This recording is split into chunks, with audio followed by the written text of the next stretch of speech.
from your experience working in both the complicated fields of government and higher education, why are these projects so hard to get right?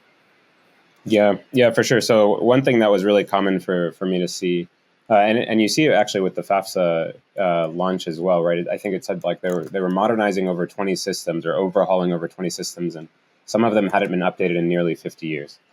So what can happen is this concept of like gold plating in software development, where you figure out like, okay, I've identified what is the minimum viable product, our MVP that we want to build is.